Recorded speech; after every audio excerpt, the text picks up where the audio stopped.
langsung ke websitenya.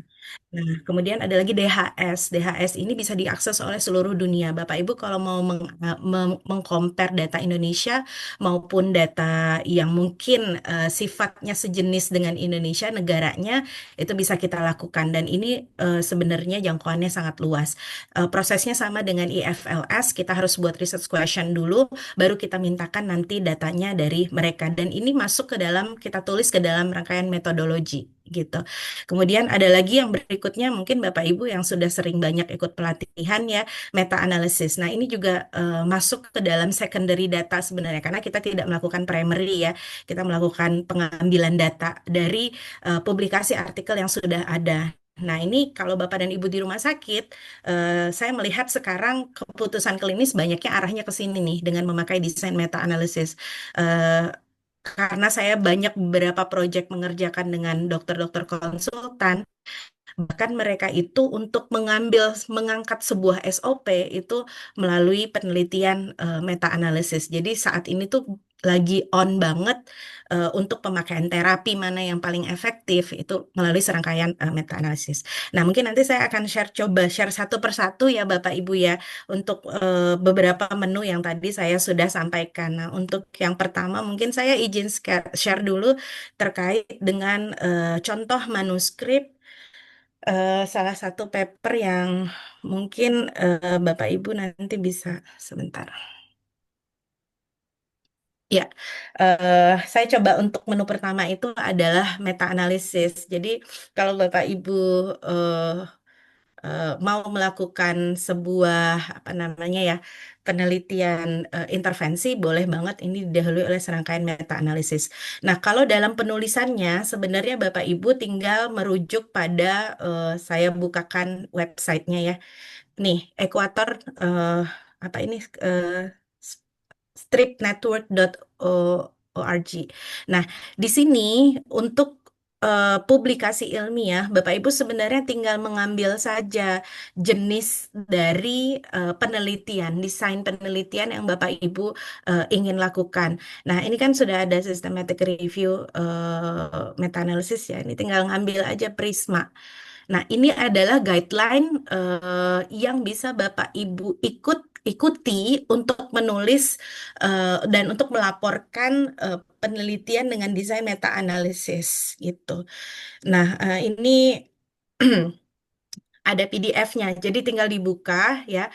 Nah, inilah poin-poin yang harus ada di dalam serangkaian penelitian meta-analisis. Jadi, semua poin ini mutlak ada, Bapak dan Ibu. Tidak boleh tidak ada, karena ini adalah guideline baku ya yang digunakan untuk melaporkan penelitian meta-analisis.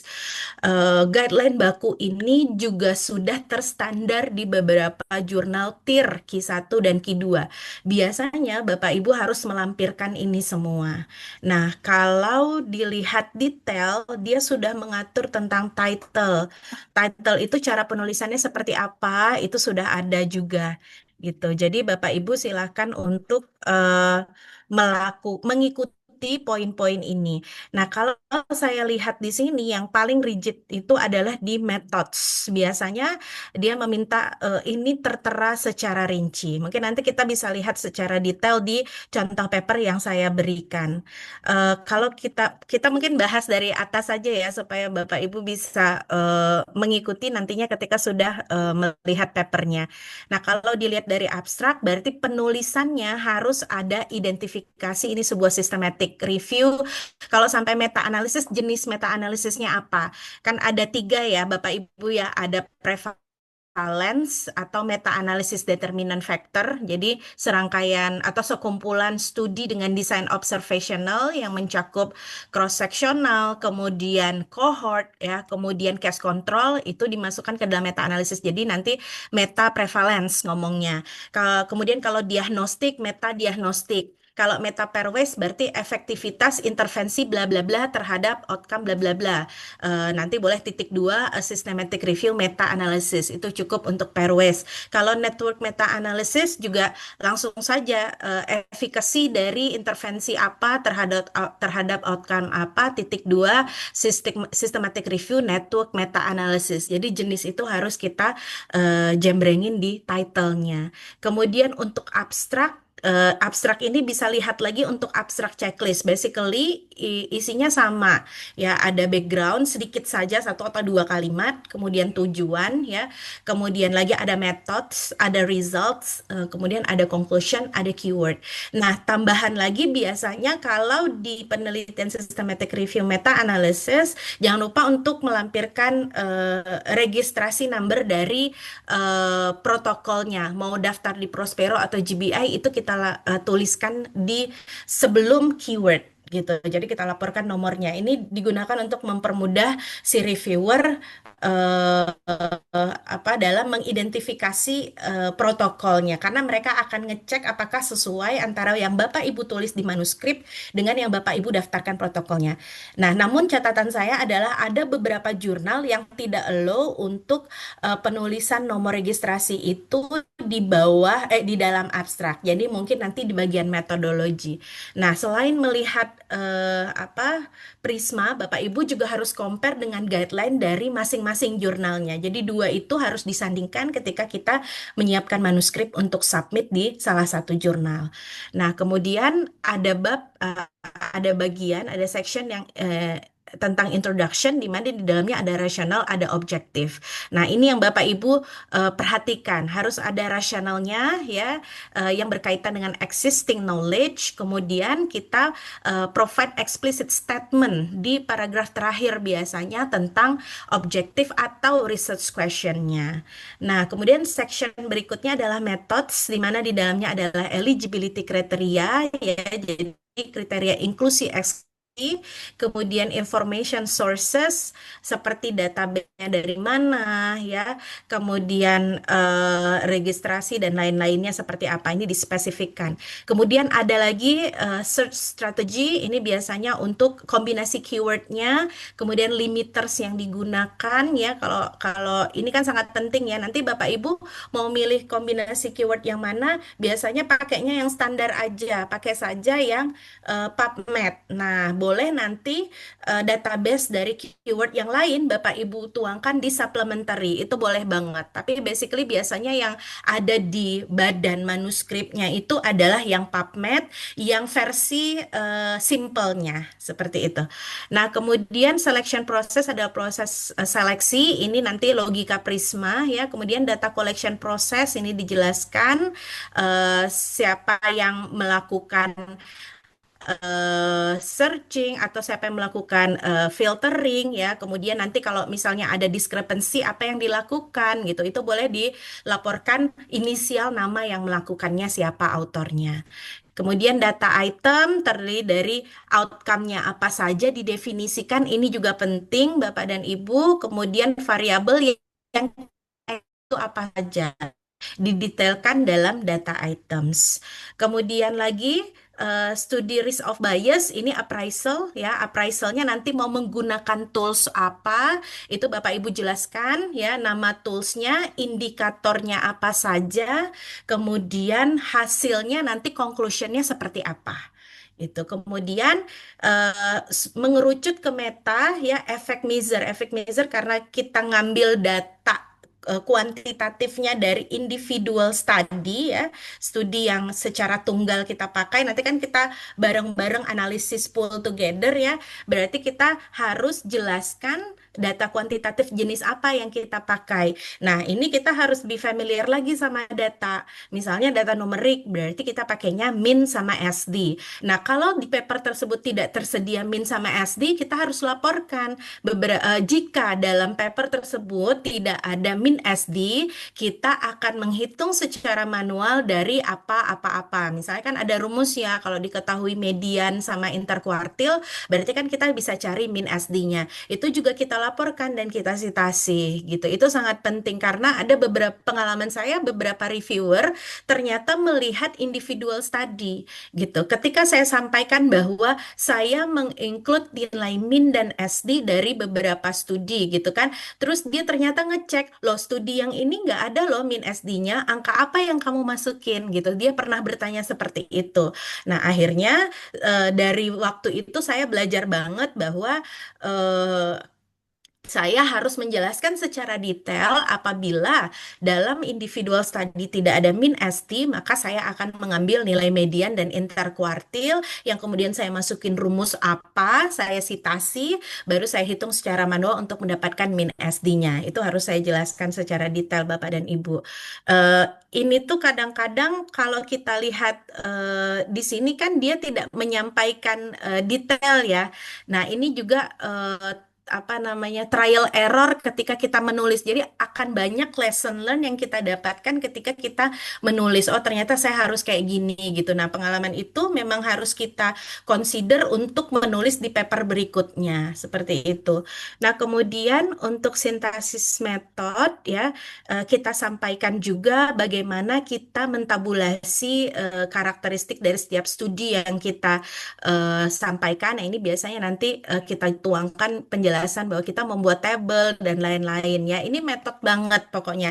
Apa yang Bapak Ibu buat, jangan lupa Bapak Ibu sampaikan. Dan siapa yang membuatnya, kalau dalam secondary analysis yaitu meta, ini harus dijelaskan secara detail siapa yang melakukan. Kalau terjadi perbedaan pendapat, apa yang dilakukan? Itu kita jelaskan di bagian sintesis metode. Nah, mungkin secara detail statistiknya saya tidak akan jelaskan analisisnya apa saja, tapi intinya apapun analisis yang Bapak Ibu gunakan, mau sampai subgroup atau tidak, ya itu tetap Bapak Ibu laporkan di bagian methods. Nah, kemudian assessment mungkin nanti missing datanya seperti apa, ini juga dilaporkan ya. Kemudian lagi bisa dilihat detail section berikutnya ada results. Nah, results apa yang Bapak Ibu tulis di methods harus berkaitan dengan results. Misalnya di sini Bapak Ibu laporkan bahwa saya melakukan selection process dengan cara bla bla bla bla bla. Nah, hasil dari selection process itu Bapak Ibu laporkan berapa jumlah angka yang didapat. Jadi itu eh, hasil dari Prisma yang Bapak Ibu masukin kotak-kotak itu bukan di metode tempatnya, tapi di result seperti itu. Nah, kemudian karakteristiknya, karakteristik tadi sama sebenarnya ya, sama dengan karakteristik partisipan itu adanya di study karakteristik di results, kemudian hasil dari appraisal juga dilaporkan, kemudian lagi ini hasil dari analisis. Semuanya adalah hasil dari analisis. Nah, ini dilaporkan secara urut sesuai dengan urutan yang ada di metodologi. Jadi kalau di metodologi Bapak Ibu melakukan efek size dulu, pull together, berarti laporkan itu dulu, sehingga nanti dia sistematis tertulisnya. Kemudian tahap discussion, ini seperti biasa, kita general interpretationnya apa, kemudian sampaikan beberapa findings yang kita dapatkan dan didukung dengan beberapa referensi, dan jangan lupa untuk tiap paragraf itu diharapkan adanya apa ya, suggestion, baik untuk pelayanan keperawatan atau pelayanan kesehatan, kemudian untuk research berikutnya maupun untuk pembuat keputusan. Nah, tiga ini harus secara komprehensif kita tuangkan dalam sebuah discussion. Nah, di akhir discussion jangan lupa ada limitation. Jadi, kita juga harus secara confident melaporkan keterbatasan dari penelitian kita ini apa gitu.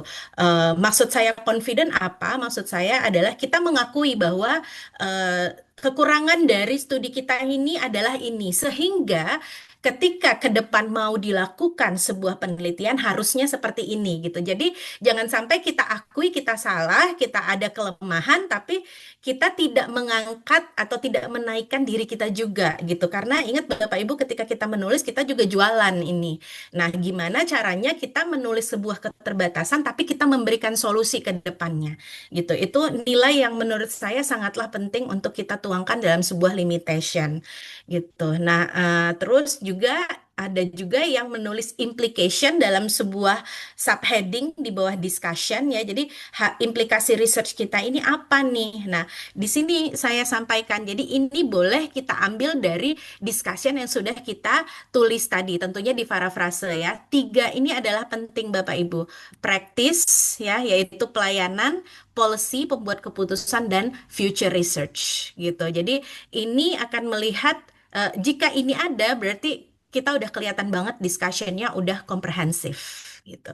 Nah, beberapa informasi penting yang mungkin akan kita consider untuk dituliskan dalam manuskrip adalah ini dia yang saya sampaikan, registrasi protokol itu penting untuk sebuah meta-analisis ya.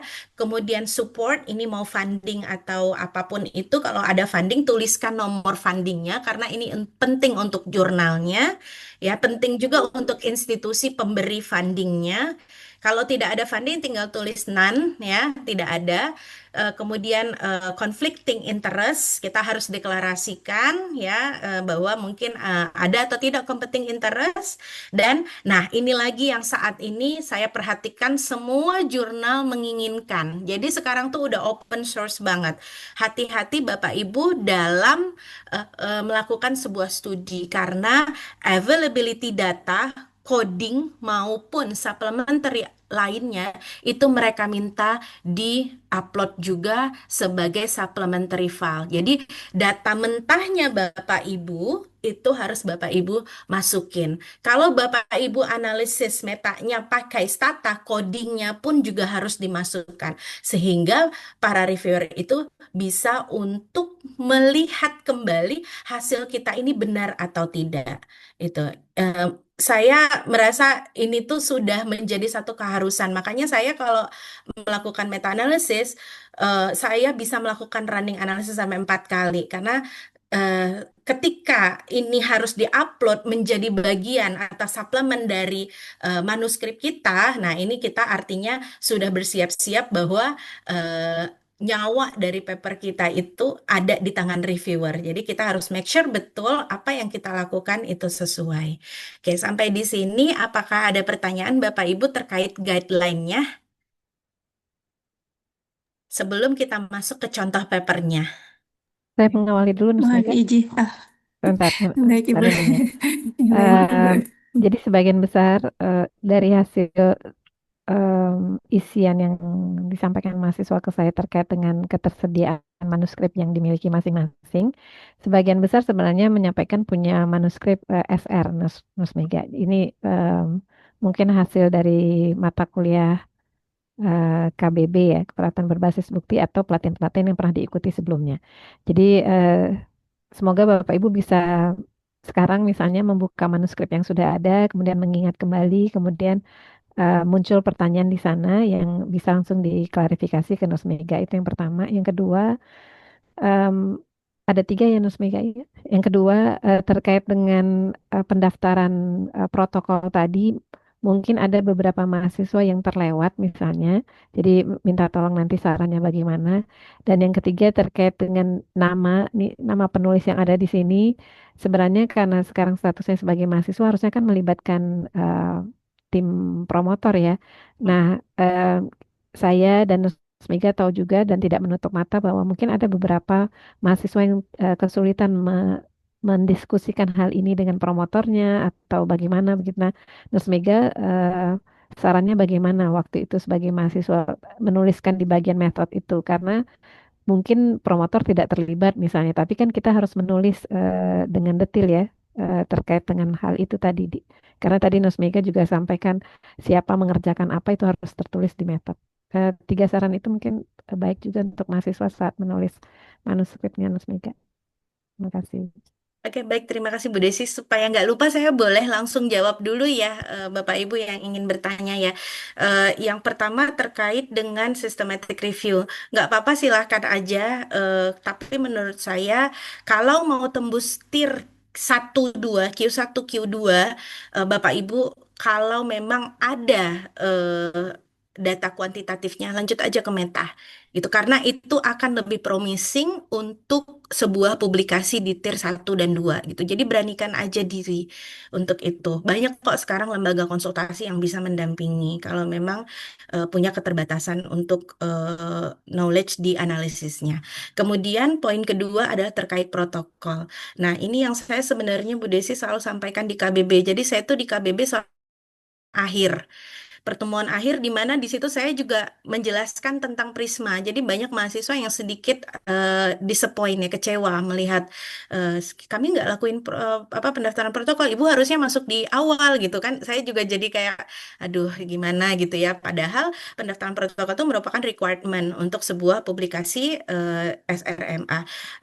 Saya tutup mata untuk itu. Silahkan saja Bapak Ibu daftar. Ya, ini saya tahu ini bukan saran yang baik, tapi eh, untuk masuk ke tier 1 2 saat ini itu adalah requirement. Itu aja yang ingin saya tekankan. Jadi, kalau Bapak Ibu mau daftar, silahkan daftar, tapi hati-hati untuk di-searching strategi terkait dengan waktu.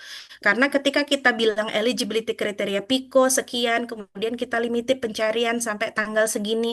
Nah, itu hati-hati. Karena biasanya pendaftaran itu dilakukan sebelum. Tapi saat ini saya melihat Prospero, karena saya selalu daftar di Prospero ya. Prospero itu sedang membenahi diri. Mereka menerima proses ongoing. Saya lihat checklistnya. Jadi Bapak dan Ibu sebelum submit, lakukan aja, sampaikan bahwa ini prosesnya ongoing. Itu masih bisa diterima gitu. As long Dulu as saya Bapak pernah ditolak Mas Mega karena saya sudah mengerjakan baru ingat oh belum daftar Prospero terus ditolak sama Prosperonya. Berarti iya. alhamdulillah sekarang kalau Prospero sudah berubah ya. Iya, jadi Berarti bisa nih. sampai Mm-mm. betul Bu, sampaikan saja. Saya ngelihat poin itu. Dulu waktu saya belajar, ini saya dipesankan betul. Ingat, protokol itu harus sebelum. Itu yang benar sebenarnya gitu. Nah, nanti untuk proses yang sudah melakukan tapi tetap mendaftar secara ongoing, kalau saya jadi reviewernya, saya akan memberikan 50% kesempatannya gitu. Rasanya seperti itu. Gitu. Itu yang pertama. Yang kedua, saya ingin pesankan juga ke Bapak dan Ibu nih hati-hati ini pembelajaran yang saya ambil dari kelas KBB. Jadi waktu itu mereka juga yang untungnya yang saya bimbing mereka mendaftar dari awal. Tapi ada satu kesalahan yang dilakukan itu mereka mendaftar secara massal di waktu yang sama. Secara massal ya kita udah tahu mahasiswa ya Bu Desi, mohon maaf ya. Kalau udah ada yang selesai protokol, di copy paste, lupa. Kemudian masukin ke Prosperonya di jam yang sama pula. Sehingga reviewer Prospero mendetek ini adalah tugas-tugasan. Di reject berjamaah. Cuma 2 orang mahasiswa yang diterima karena sudah mendaftar duluan. Jadi Bapak Ibu hati-hati untuk poin ini. Atur saja kalau memang mau daftar Prospero jangan sampai berjamaah. Ya, dan kalau memang mau melihat contohnya, Bapak Ibu nggak perlu copy paste punya temennya. Silakan saja masuk ke Prospero, searching salah satu nama, boleh nama saya, silahkan lihat protokol yang saya tulis seperti apa, parafrase. Itu dia intinya gitu. Saya belajar Prospero pun juga secara otodidak gitu caranya dulu, tapi tidak copy paste pastinya, parafrase. Ya, jadi ketik aja salah satu nama atau ketik saja keyword yang simple saja outcome-nya. Misalnya eating disorder, that's all. Eating disorder, searching, keluar beberapa protokol, ambil yang sekiranya mirip dengan Bapak Ibu, jadikan itu guideline. Bapak Ibu tulis dulu protokolnya di Word, nanti ketika mendaftar tinggal copy paste. Seperti itu. Itu mungkin solusi yang bisa saya berikan. Kemudian terkait pertanyaan berikutnya nama author. Saya tahu ini menjadi obstacle ya buat kita untuk finishing sebuah manuskrip SRMA yang ideal. Paham banget gitu. Tapi saya selalu sarankan kepada teman-teman mahasiswa untuk membentuk kelompok belajar. Waktu itu mungkin Bapak Ibu masih ingat ya. Dulu saya selalu bilang kalau misalnya saya satu sebagai first author, bisa bisa Bu Nining second author, bisa Bu Sinta third author. Nanti ketika Bu Sinta menjadi first, ya saya bisa menjadi second, Bu Nining bisa menjadi third, gitu. Jadi kebolak-balik aja untuk membantu melakukan ekstraksi. Di mana posisi promotor posisinya adalah orang yang akan memberikan saran ketika terjadi ketidaksamaan persepsi dalam melakukan sesuatu. Jadi posisikan beliau sebagai ya orang yang resolve, yang menyelesaikan masalah. Mungkin itu akan lebih tepat. Misal pada saat ekstraksi, kadang-kadang kita melakukan ekstraksi itu kan agak bingung ya karena bahasanya satu bahasa Inggris mempersepsinya kan beda-beda pasti. Terjadi perbedaan pendapat antara saya, Bu Sinta dan Bu Nining. Ini kan pasti kita akan bertanya, menurut Ibu yang mengerti substansi itu kan promotor biasanya mengerti ya sebuah substansi idea dari topik kita ya. Jadi kita tanyakan menurut Ibu untuk ini kira-kira kemana? Ini pernah saya lakukan waktu mahasiswa S3 Bu Atun ya melakukan SRMA yang sekarang sudah publish, Bapak Ibu bisa lihat di Google Scholar saya, itu Prof Yati kita posisikan sebagai si pemberi, si penengah dalam solving ketidaksamaan pendapat dalam melakukan ekstraksi. Mungkin itu menjawab ya, Bu Desi ya. Oke, baik. Mungkin ada Bapak Ibu lain sebelum saya masuk ke Bu Mardianti, Mbak Yanti. Bu Mega boleh nanya Bu? Bu, saya Ya, mohon izin. setelah Bu PKI. Yanti. Oke, Oh, iya. boleh. Terima kasih Bu Mega dan Bu Desi. Tadi pertanyaan saya sudah sebagian besar terwakili oleh Bu Desi dan tadi jawaban dari Bu Mega juga sudah. Saya sedikit saja menginformasikan Ibu, kemarin memang daftar di Prospero itu tidak bisa selain yang intervention ya Ibu, dan kemudian Ibu menyarankan untuk masuk ke GBI, tapi GBI sendiri juga sudah tidak menerima pendaftaran protokol Bu. Jadi kemarin saya tanya dengan beberapa teman yang sudah pernah melakukan dan mereka menyarankan di inflasi. Inflasi itu memang cepat prosesnya. Kalau Prospero itu bisa sampai 3 mingguan. Kalau di inflasi biasanya itu sudah langsung ada hasilnya. Tapi ya kelemahannya itu tadi dia berbayar seperti itu Ibu. Oke, terima kasih Mbak Yanti. Kalau memang belum ada yang prevalensi diagnostik, nggak apa-apa masuk intervensi Mbak, karena mereka sedang membuat platformnya gitu. Ya. Jadi mereka sedang membuat platformnya. Soon mereka akan publish itu semua. Saya melihat proses itu di Prospero. Saya sendiri juga mengerjakan diagnostik, Mbak, dan mengerjakan prevalensi sama gitu. Alhamdulillah sudah di review artikel, review jurnal saat ini dan masih bisa memakai menu yang intervensi gitu. Kalau Prospero itu sebenarnya beragam, tidak 3 minggu. Saya 3 hari juga pernah. Oh, Tergantung kejelasan protokol yang kita buat gitu. Itu sih Mbak Yanti. Kalau berbayar rasanya sayang. Kalau saya sih ya rasanya sayang gitu. Itu aja. Siapa lagi mahasiswa pasti eman-eman kan ya. Saya aja main-eman. Itu. Jadi mungkin nanti bisa dipertimbangkan. Eh, Setelah menulis protokol mungkin baiknya konsul gitu. Melihat apakah sudah clear, seclear mungkin protokolnya, sedetail mungkin itu akan cepat. Percaya sama saya. Itu saya karena saya pernah 2 minggu, 3 hari, 5 hari itu pernah. Tapi memang ketika sudah mengerjakan SRMA yang kesekian kalinya, pada saat awal-awal sama Mbak Yanti juga seperti itu. Gitu, baik, gitu ya terima Mbak. kasih. Semoga menjawab. Oke, silakan Pak Fahmi. Izin Bu Mega mau Ya. bertanya Bu. Ini terkait dengan pengukuran Bu ya. Kalau misalnya saya itu intervensi, artinya ada outcome yang diukur kan. Nah, saya itu mencoba menilai self care pada pasien heart failure. Nah, yang jadi pertanyaan saya, apakah nanti ketika di meta analisis apa namanya itu kalau dengan instrumen yang berbeda diukur, misalkan banyak tuh Bu ya, ada yang pakainya ECHVI, ada Europe, adanya WHO dan seterusnya. Apakah apakah itu nanti berpengaruh terhadap penilaian untuk meta analisis? Dan pertanyaan selanjutnya, saya mencoba akhirnya menggunakan satu jenis instrumen yang sama. Jadi di Prospero pendaftaran saya itu udah saya tetapkan di inklusi kriterianya itu dengan satu instrumen yang sama. Nah, pada saat saya mendapatkan satu artikel, saya tidak menemukan, misalkan kalau di self-care itu ada 3 domain. Nah, dia cuma langsung putuskan satu saja. Apakah itu di-exclude artikelnya atau seperti apa, Ibu? Terima kasih. Oke, baik. Ini pertanyaannya teknis banget ya. Ya, tapi akan coba saya jawab. Pak Fahmi, kalau mau melakukan meta-analisis dengan mengambil outcome yang menggunakan instrumen berbeda sama saja menurut saya itu sayang gitu. Silahkan pakai beraneka ragam instrumen, nanti kita bisa untuk melakukan subgroup analysis. Jadi pakai mode-nya, nanti dilaporkan mode-nya adalah random effect model, bukan fixed effect model Oke. gitu. Nah, berdasarkan instrumen bisa kita subgroup analysis. Kalau Bapak bisa melakukan sampai subgroup analysis, tambah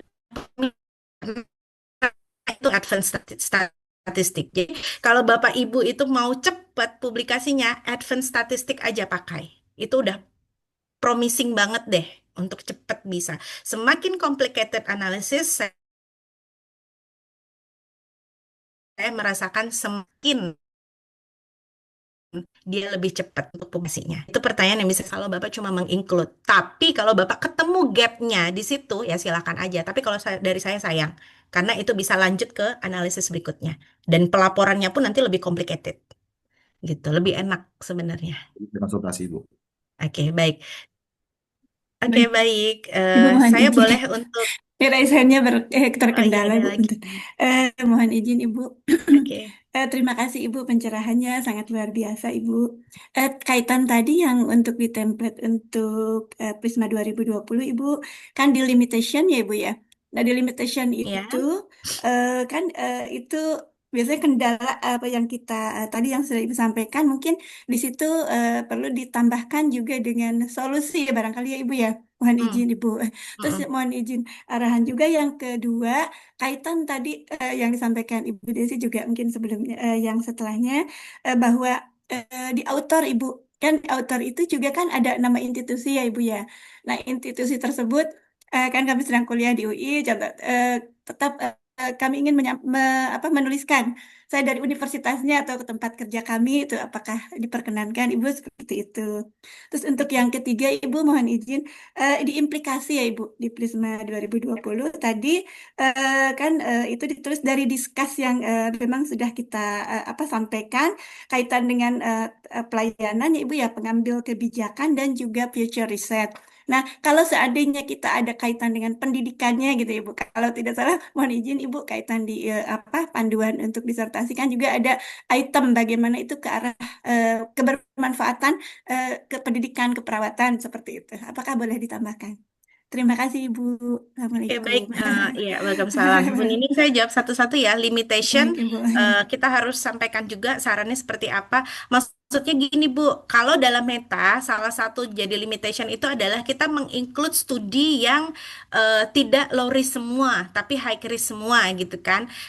Sampaikan, sehingga ke depan ketika ingin melakukan penelitian RCT dengan topik yang sama, silakan untuk fokus concern terhadap domain apa gitu dari appraisal yang banyak memiliki high risk. Itu salah satunya caranya. Jadi kita sampaikan bahwa included study kita ternyata tidak high quality semua nih, ada juga yang low quality. Tapi catatan buat penelitian RCT ke depannya, silahkan untuk memperhatikan domain randomisasi supaya high risk tidak banyak terjadi di selection bias tidak banyak terjadi gitu. Jadi benar-benar bagaimana kita mengupasnya itu kita jatuh tapi berdiri lagi gitu loh Bu. Ada sebuah solusi gitu. Kemudian afiliasi saya rasa nggak apa-apa ya. Ibu mau pakai dua afiliasi karena saya pun juga kadang-kadang pakai dua afiliasi kok Bu. Itu di beberapa paper saya masih banyak memakai afiliasi BRIN gitu dan saya kalau di UI kayaknya masih boleh ya Bu Desi ya. Jadi Ya, Ibu masih boleh. bisa pakai UI karena Ibu mahasiswa ya. Dan harus Kemudian pakai pakai UI. iya Jadi betul bukan bisa harus. pakai UI, tapi harus pakai UI, tapi bisa menambahkan Iya, bisa institusinya. menambahkan second second Baik Ibu Ibu. ya, second affiliation. Kemudian yang ketiga, implikasi boleh nggak ke user ya, ke pendidikan. Boleh-boleh aja Ibu. Jadi yang penting ada ranahnya si user, ada ranahnya si pembuat kebijakan, ada solusi untuk future research gitu. Tiga itu penting. User itu kan bisa pelayanan kesehatan, siapapun lah yang menggunakan yang sekiranya bisa menggunakan hasil research ini. Kalau hasil research ini tentang pencegahan HIV pada remaja, ya berarti mungkin sekolah gitu loh, Bu. Jadi kita sesuaikan saja. Oke, Oke, Baik baik. Ibu, baik Ibu, terima kasih Ya, banyak. semoga menjawab ya Bu Nining ya. Iya, baik Izin Ibu, saya terima mau kasih banyak. share satu contoh yang sekiranya mungkin saya nggak bilang ini bisa jadi guideline, ini hanya bisa menjadi idea Bapak Ibu saja menurut saya ya. Idea ketika Bapak Ibu ingin melaporkan sebuah SRMA ya. Saat ini sudah banyak SR Bapak Ibu, jadi silahkan lanjutkan saja ke MA untuk lebih cepat prosesnya. Kalau saya bilang ini juga cepat prosesnya, saya lupa juga sih. Bapak Ibu lihat Februari masuk, Desember, September. Jadi Februari habis Februari apa ya? Maret, April, Mei, Juni, Juli, Agustus, September. 8 bulan gitu. 8 bulan dia sudah accepted. Dengan kalau nggak salah cuma satu kali revisi gitu. Karena memang menurut saya eh, gap atau novelty-nya dapat banget gitu. Iya ini untuk mendapatkan gap sama novelty ini perlu mata elang dan ini perlu latihan. Nah, kalau kita lihat dari judul, saya langsung aja meta-analysis. Karena apa? Karena meta-analysis itu pasti didahului oleh sebuah systematic review. Saya identifikasi judulnya ya, ini adalah sebuah meta-analysis, di mana ini pair ways ya, intervensinya adalah technology based, dan outcome-nya adalah treatment adherence, treatment success. P-nya siapa? TBC. Jadi upayakan dari judul sudah kelihatan pikonya. Oke, ini afiliasi. Nah, ini saya bilang maupun ini afiliasi saya ada dua nih, gitu. Ada Evika, ada juga BRIN. Jadi silahkan disesuaikan. Nah, Baik untuk Ibu. abstrak saya mengikuti guideline dari jurnalnya, tapi tidak meninggalkan si Prisma gitu. Kalau Bapak Ibu lihat di sini, ini kan briefly introduction ya, satu kalimat saja. Kemudian ini gapnya. However, itu saya tuliskan gapnya. Research on the most effective mode ya, untuk address dari masalah yang ada itu limited. Kemudian ini adalah tujuannya. Tujuan disampaikan apa saja, evaluasi yang saya lakukan ya untuk mengevaluasi apa. Kemudian masuk we conducted ini sudah masuk ke methods. Di method saya jelaskan ini desainnya ya. Masuk ke desain saya jelaskan database yang saya gunakan. Artinya searching searching prosesnya saya jelaskan. Dari kapan to kapan gitu. Kemudian siapa yang melakukan ya? Tuh independent reviewer mengakses kualitas dari studi. Kemudian karena ini meta analisis, saya sampaikan analisis yang saya gunakan apa. Nah, ini pertanyaan Pak Fahmi tadi, random effect model. Saya jelaskan random effect model karena apa? Karena instrumen yang mereka gunakan itu beda. Kalau dia memiliki karakteristik yang sama banget, persis, plek, plek, plek, plek, tanpa ada pembeda, bisa pakai fixed effect model. Tapi rasanya tidak mungkin ada sebuah studi yang benar-benar keteplak sama. Makanya lebih aman untuk memakai random effect model. Jadi whatever instrumennya, as long as dia mengukur outcome yang sama, itu masih bisa kita lakukan. Kemudian lagi analisis tambahan juga saya laporkan di bagian methods ya. Jadi kita melakukan analisis tambahan yaitu publication bias dan sensitivity analysis. Nah, ini sudah masuk ke results. In total saya laporkan berapa studi dengan totalan partisipan. Kenapa saya highlight totalan partisipan? Saya ingin menyampaikan informasi kepada pembaca bahwa satu meta analisis saya ini partisipannya sekian loh. Jadi semakin semakin banyak partisipan, hasilnya ini akan semakin precise gitu, semakin tepat sasaran, semakin menggambarkan populasi gitu. Ini maksud saya kenapa saya menyampaikan sampel. Dan memang sampel ini kan kita dapatkan setelah kita melakukan screening. Makanya posisi sampel pada penelitian SRMA itu adanya di result, bukanlah di methods. Ini perbedaan mendasar antara penelitian jenis ini dengan penelitian primary. Ya, kalau Bapak Ibu melakukan cross sectional RCT kan itu di bagian metode. Sampel jumlah sampel dilaporkan di bagian metode. Ya, sedangkan pada bagian pada penelitian meta ya alur logic thinkingnya adalah kita mendapatkan jumlah setelah kita melakukan ekstraksi sehingga itu terletak di bagian result. Kemudian hasil dari tiap outcome saya laporkan. Nah, ini yang paling sering ketika menjadi reviewer, terutama reviewer Sinta, ya mohon maaf, ya jarang sekali orang melaporkan secara detail seperti ini. Kalau tier 1, tier 2, tier 3 tuh masih banyak. Efek size-nya dilaporkan. Banyak banget kalau penelitian Sinta dia hanya melaporkan p-value-nya saja. Saya malah sebenarnya tidak penting p-value karena saya bisa melihat dia signifikan atau tidak dari 95% confident interval gitu. Jadi laporkanlah efek size-nya pada bagian abstrak. Kalau datanya numerik berarti min SD atau MSD. MSD sama 95% confident interval. Kalau datanya kategorik bisa odds ratio dan 95% CI. Seperti itu ya. Kemudian laporkan analisis lainnya yang didapatkan. Jadi urutannya harus sesuai dengan yang ada di metode. Apa yang kita laporkan di results.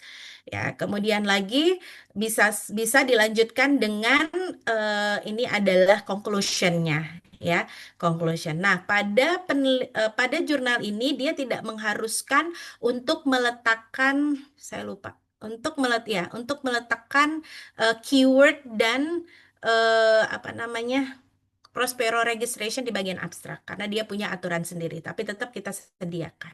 Ya.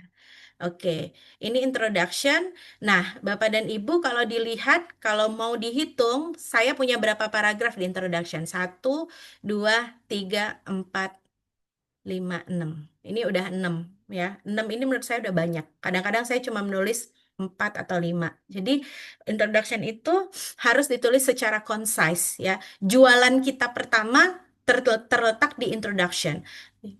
Jangan lupa untuk menuliskan yang benar-benar concise, gigit sehingga jualan kita laku gitu. Karena menurut saya introduction yang baik itu adalah introduction yang mampu untuk ditulis secara jelas, padat gitu, ringkas gitu. Jadi kita tahu, pembaca tahu kalau kita tuh mau ngapain sih sebenarnya gitu. Dan rasional melakukan itu tuh apa gitu.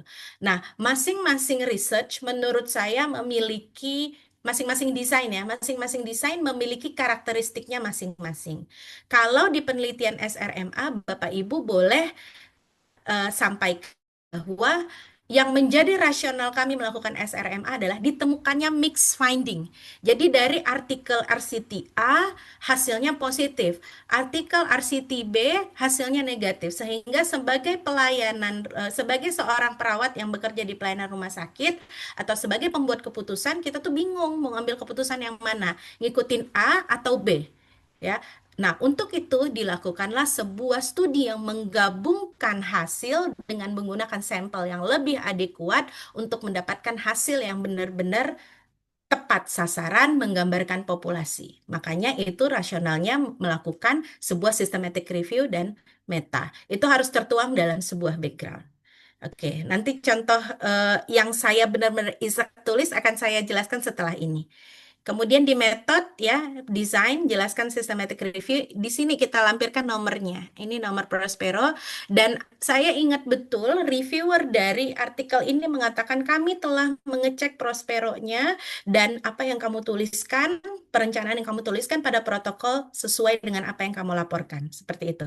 Mohon izin saya ngecas dulu, takut mati.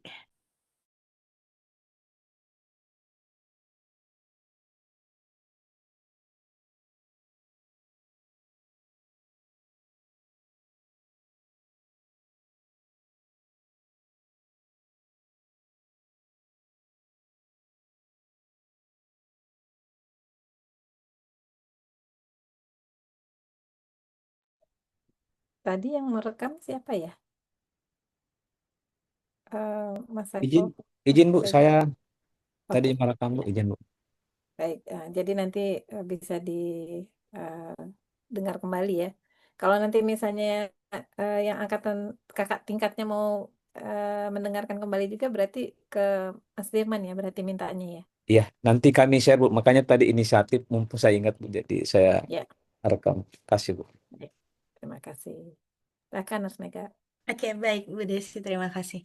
Nah, setelah desain, kita lanjut menjelaskan tentang eligibility kriteria. Ingat kan ya Bapak Ibu tadi di Prisma di bagian metode ada eligibility kriteria, tapi saya kelompokkan dia menjadi sebuah sampel karena sampel saya adalah paper. Saya jelaskan kriteria inklusi dan eksklusi. Jadi sebenarnya tidak plek harus mengikuti nama heading dari yang ada di Prisma. Kalaupun Bapak Ibu menuliskan sampel, pastikan bahwa di dalam itu ada eligibility kriteria. Jadi lebih ke substansinya si Prisma itu menolong kita, menggait kita, ya. Nah, untuk eligibility kriteria udah jelas ya PIKOS. PIKOS itu silakan Bapak Ibu sampaikan siapa P-nya, ya. Nah, kalau saya dalam menulis manuskrip ini, saya akan cocokkan apa yang sudah saya ekstrak, saya tarik ke atas. Memang di awal kita sudah tuliskan PIKOS-nya. Ini contohnya seperti ini Bapak dan Ibu. Misalnya PIKOS saya P-nya adalah bayi prematur, kecil 37 minggu. Kita udah tahu secara teori bayi prematur itu kecil dari 37 minggu, ya. Nah, ketika saya melakukan ekstraksi, kan saya lihat lagi dari artikel A, B, C, D sampai H, ya, itu berapa usia exact dari bayi prematur tersebut. Artikel A misalnya 25 sampai 36 minggu, artikel B 28 sampai 36 minggu, artikel C, nah itu akan saya lihat rentang terkecil sampai rentang terbesarnya. Nah, itu yang akan saya pindahkan dan saya tuliskan ke bagian eligibility kriteria. Itu. Paham nggak Bapak Ibu maksud saya? Di awal kan saya tulisnya bayi prematur kecil 37 minggu, tapi ketika saya ekstrak saya detailkan lagi di sini. Rentang usia kecil 37 minggunya itu berapa? Saya akan sesuaikan dengan apa yang ada di tabel ekstraksi saya. Ada pertanyaan nggak untuk ini? Cukup Ibu. Oke, baik. Selanjutnya ini adalah intervention ya. Dari tadi P udah intervention, kemudian outcome. Outcome atau di sini saya tulis comparison, boleh. Nah, comparisonnya ini ya saya sesuaikan dengan apa yang ada di ekstraksi. Dari awal saya sebenarnya sudah tuliskan comparisonnya adalah usual care. Hanya common aja, usual care aja. Tapi usual care-nya itu apa? Saya lihat lagi berdasarkan artikelnya. Jadi saya cocokkan lagi berdasarkan artikel. Ternyata usual care dari keseluruhan artikel yang saya include adalah direct observed therapy. Sehingga saya tuliskan benar-benar direct observed therapy.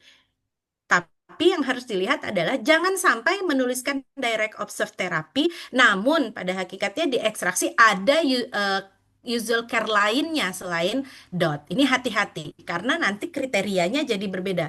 Reviewer akan melihat, loh, Anda menuliskan eligibility kriteria comparisonnya adalah dot saja. Tapi saya lihat di ekstraksi ternyata ada selain dot. Kalau itu terjadi, Bapak Ibu tinggal naikkan saja comparator lainnya itu, tulis dot dan comparator lain itu. Jadi dot dan apa gitu. Jadi pastikan apa yang terekstrak di tabel ekstraksi itu tertuang dalam eligibility kriteria. Seperti itu. Kemudian outcome. Nah, outcome ini sebenarnya Bapak dan Ibu boleh pakai 3, 4, 5. Saran saya, kalau di awal Bapak Ibu hanya menentukan satu outcome, artinya treatment adherent, ketika Bapak Ibu melakukan ekstraksi, ternyata dia punya outcome tambahan dan beberapa artikel punya, jadikan dia secondary. Jadi success dan completion misalnya adalah secondary setelah saya melakukan ekstraksi. Nggak apa-apa, tambahkan di bagian eligibility. Tetap di awal kita akan fokus pada treatment adherence sebagai primary. Namun ketika kita ekstrak, kita tambahkan bahwa ada secondary outcome yang kita tambahkan yaitu treatment success dan completion. Karena memang kita temukan saat kita melakukan ekstraksi. Nah, outcome lainnya yang tidak ada pada 3 ini, gitu. Misalnya ada outcome lainnya di studi, buang, jangan masukkan dia ke dalam tabel ekstraksi. Ingat, eligibility kriteria ini adalah yang benar-benar kita pakai. Gitu. Kalau ada outcome efficacy, ya nggak usah dimasukin. Gitu. Apalagi kalau studinya cuma 1. Tapi kalau studinya 2, masukkan dia sebagai secondary. Nggak apa-apa. Gitu. Nah, kemudian kriteria tambahan lain atau limiter silakan disampaikan dalam 5 tahun, kemudian mungkin ditulis dalam bahasa Inggris atau bahasa atau Chinese, terserahlah ya. Jadi silakan untuk dimasukin. Nah, ini lanjutnya adalah searching strategy. Ini yang saya bilang ini adalah kombinasi keyword yang saya ambil dari PubMed.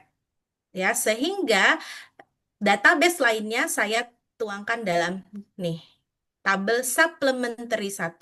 Ini dia yang saya sampaikan, availability data kita akan diminta oleh jurnalnya. Jadi semuanya saya upload di jurnalnya. Ya. Nah, Bapak Ibu jangan lupa kalau misalnya dia ada tanda kutip atau apa-apa boleh dihilangkan saja karena ini adalah yang standarnya. Gitu ya. Nanti yang lengkapnya boleh Bapak Ibu copy paste saja di dalam si supplementary ini. Tuh, kemudian, nah ini yang saya sampaikan ya, apa yang Bapak Ibu lakukan ditulis.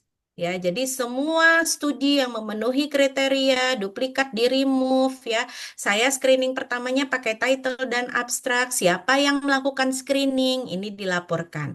Apabila tidak tercapai kesepakatan bersama, kita akan meminta opini dari orang ketiga dalam sebuah diskusi. Ini juga disampaikan. Ya, nih. Three author independently melakukan data ekstraksi. Yang saya ekstrak adalah variabel sample size ini. Nah, ini sesuaikan dengan kepala tabel yang ada di data ekstraksi. Kalau di data ekstraksi itu ada tentang measure atau instrumen yang digunakan, tapi di sini tidak ditulis, hati-hati. Itu namanya tidak konsisten. Jadi memang menulis itu saya selalu pakai istilah maju mundur, cantik, biar jadi cantik gitu ya. Jadi konsisten antara apa yang Bapak Ibu tulis dan Bapak Ibu laporkan. Itu penting. Nah, kemudian berikutnya adalah outcome. Nah, untuk outcome, jangan lupa untuk mendefinisikan tiap outcome tersebut berdasarkan referensi yang memang lazim dipakai. Misalnya, treatment success, misalnya di WHO punya, silahkan pakai aja. Kalau perlu, tambahkan instrumen yang lazim dipakai itu apa. Lihat lagi data ekstraksinya Bapak Ibu gitu. Tapi saya pernah dapat catatan reviewer. Saya menuliskan waktu itu nyeri ya. Saya laporkan bahwa nyeri yang saya masukkan sebagai outcome biasanya dilaporkan dengan VAS. Ada tambahan pertanyaan dari reviewer. Emang berapa Cronbach alpha dari VAS? Nah, semenjak itu kalau saya memasukkan instrumen yang memang seperti efficacy dan lain-lain, saya sampaikan Cronbach alfanya sekian. Kalau treatment success ini kan dia proporsi ya, jadi dihitung berdasarkan apa-apa-apa gitu. Jadi ini lebih sifatnya lebih ke categorical gitu. Jadi memang lazim dihitung dengan cara seperti itu. Gitu. Jangan lupa sampaikan citasinya di sini. Gitu. Jadi tiap definisi outcome sampaikan citasinya. Kemudian risk bias ya, ini toolsnya apa, domainnya apa juga dilaporkan, siapa yang melakukan juga dilaporkan. Nah ini adalah tambahan untuk meta analysis, statistical analysisnya itu diurutkan. Mulai dari software yang kita pakai apa, hati-hati, jangan pakai software. Jadi Bapak Ibu harus lihat juga version yang Bapak Ibu version yang Bapak Ibu pakai pastikan memang dia version yang apa ya, yang terdaftar ya gitu dikeluarkan oleh siapa karena memang dia akan melihat ininya nih gitu jadi pahami ini aja kemudian lagi kalau datanya sebenarnya basically ini sama logic thinkingnya dengan menuliskan statistical analysis pada penelitian lainnya kita mulai dengan univariat, bivariat, multi gitu ya ini sama datanya dulu data mentah bentukannya apa ya kemudian nanti ketika mau di pull together pakai analisis apa kemudian analisis tambahannya apa? Ini ada I-square, heterogeneity, dan lain sebagainya. Ya, ini statistikal banget. Jadi nanti silakan Bapak Ibu baca saja ya. Oke, kemudian kalau ada tambahan publication bias, tadi saya tambahannya publication bias dan sensitivity analysis, sampaikan pakainya punya siapa, pakai nilai apa dan citasi, itu penting. Tuh, nah, kalau results, nah tinggal ngikutin apa yang Bapak Ibu tulis di bagian methods. Ya, beberapa karakteristik included study-nya mulai dari partisipannya berapa ya, kemudian jumlah artikel yang di-include, kemudian hasil dari ekstraksi data itu dilaporkan. Nah, untuk figure itu boleh Bapak Ibu sesuaikan dengan jurnalnya. Dia allow-nya berapa? Ada kadang satu jurnal itu yang cuma allow 5. Artinya table dan figure itu hanya boleh 5, berarti mungkin 4 table 1 figure atau 3 table 2 figure itu tergantung pada jurnalnya seperti apa ya. Oke, nah ini tabel karakteristik. Nah, ini pun cara cara menulisnya tergantung pada guideline jurnalnya. Tapi yang ingin saya tekankan adalah kepala tabel ini harus Bapak Ibu tulis di data ekstraksi. Jadi Bapak Ibu tuliskan, kami mengekstrak data berdasarkan beberapa variabel yaitu outer year, partisipan karakteristik yang memuat rata-rata usia partisipan dari kelompok intervensi dan kontrol, ya. Kemudian intervention dan tujuannya apa? Kemudian karakteristik dari intervensinya, karena judulnya ada teknologi base, berarti karakteristiknya teknologi jenis apa nih yang dia pakai, ya. Kemudian saya tambahkan frekuensinya berapa, durasinya berapa, dan konten dari intervensi teknologi base itu apa. Karena ini penting, ya, penting untuk clear information apabila orang mau adopt nanti hasil kita seperti apa, dia bisa melihat dari included study kontennya apa aja sih. Nah, ini yang saya pesankan ke Bapak dan Ibu ketika melakukan SR. SR itu namanya juga systematic review yang kita ekstrak. Kita melakukan ekstraksi. Kalau ekstraksi kira-kira yang kita ambil saripati nggak Bapak Ibu? Ekstrak saripati ya, jadi tidak hanya memindahkan yang ada di individual study, plek plek plek plek masuk ke dalam tabel. Tidak seperti itu. Jadi informasi yang kita dapatkan dari individual study itu harus dalam berbentuk ekstrak kita tuangkan dalam tabel SR kita. Kadang-kadang saya melihat bahwa nanti di ujung sini ada hasil result. Result itu panjang banget sehingga saya selalu bilang ini tidak clean table. Gitu. Apa yang mau diekstrak, apa yang mau diambil saripatinya, kalau informasi yang disampaikan itu terlalu panjang. Ekstraksi adalah proses di mana kita saripatinya yang kita ambil, karena orang akan membaca ini. SR kan mentoknya di sini ya, nggak sampai angka. Ini banget yang sering saya lihat di hasil KBB itu. Jadi tabelnya tuh padat banget. Kalau saya jadi reviewer, udahlah saya capek bacanya gitu. Jadi upayakan apa yang Bapak Ibu ekstrak itu benar-benar saripati yang informasinya tuh to the point gitu loh. Seperti mungkin yang Bapak Ibu lihat saat ini gitu. Nah, selanjutnya provided by siapa? Jadi yang perlu Bapak Ibu pikirkan dalam mengekstraksi itu adalah kepala-kepala tabelnya ini dan kesesuaian dalam penulisannya ya. Nah, satu lagi pesan saya, tentukan style penulisannya pakai yang mana. Apakah urutan tahun ya atau alfabet. Kalau saya selalu memakai alfabet. Akosta, Belknap ya. Kalau dari tahun kan kelihatan Belknap duluan ya. Nah, tapi saya karena pakai alfabet jadi Akosta duluan. Jadi dalam tabel SR ini penting untuk dikonsider mana urutan studi yang Bapak Ibu pakai. Apakah memakai tahun atau memakai alfabet ya. Oke. Boleh saya lewatkan untuk tabel ini ya? Ya. Nah, selanjutnya setelah tabel selesai, Bapak Ibu narasikan. Ingat, narasikan itu tidaklah mengulang apa yang Bapak Ibu sudah tulis di tabel. Jadi mungkin sifatnya lebih kayak informasi secara kesimpulan saja, gitu ya. Nah, selanjutnya udah di bagian meta ini. Kalau di bagian meta ya berarti masing-masing outcome kita jelaskan. Jadi efektivitas teknologi base terhadap treatment adherent, ya, treatment completion, dan treatment success. Boleh nanti kita lampirkan forest plotnya. Jadi akan kelihatan teknologi base mana yang paling efektif untuk melihat ini outcome apa. Ini outcome figure 1. Sorry, ini treatment adherent. Jadi Bapak Ibu bisa lihat, bandingkan MERM, text based, video conference sama VOT mana yang lebih bagus efek size-nya.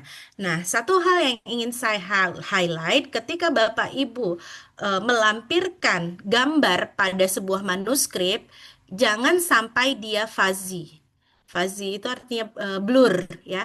Gimana caranya? Sekarang udah banyak banget tools AI untuk meningkatkan apa ya namanya tuh ya, kapasitas ya dari sebuah gambar.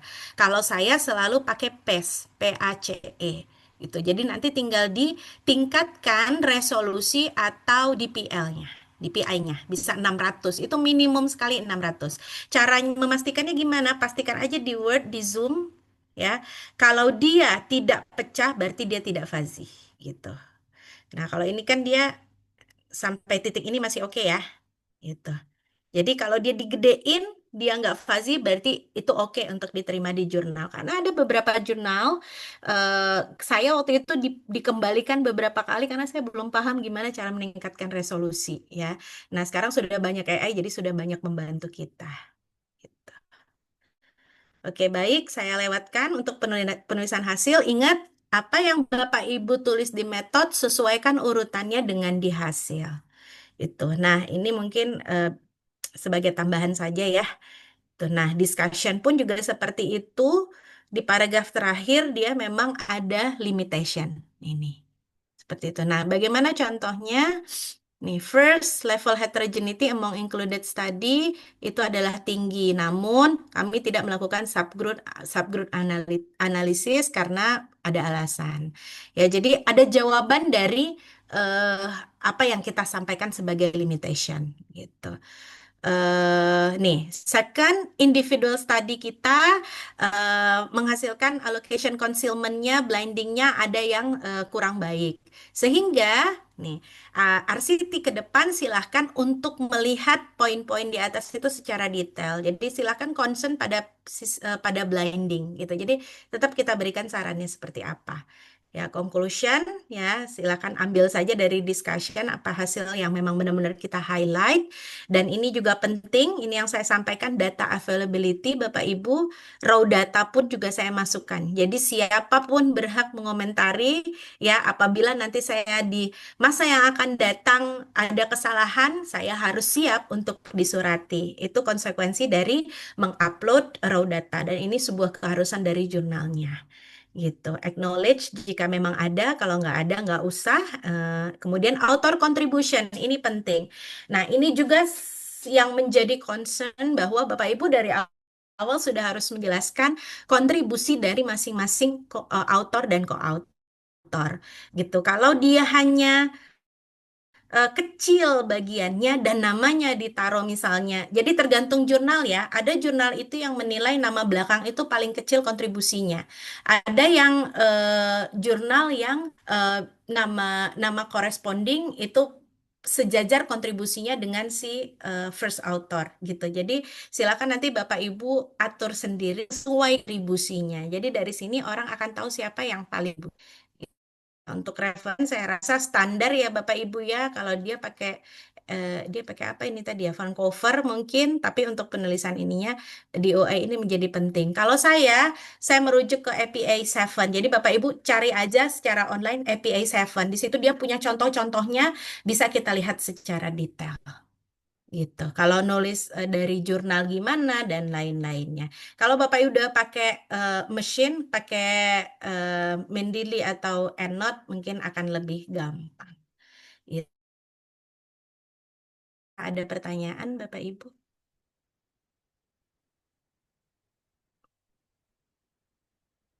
Kok saya raise hand? Oke. Tidak ada? Izin Bu. Oh iya, silakan Pak. Ya, makasih Bu Mega lagi-lagi memberikan ilmu yang bermanfaat. Izin sedikit mengkonfirmasi kembali Bu dari penjelasan Ibu tadi. Pertama sekaitan dengan manuskrip, kami masih berada di level SR Bu ya, systematic review.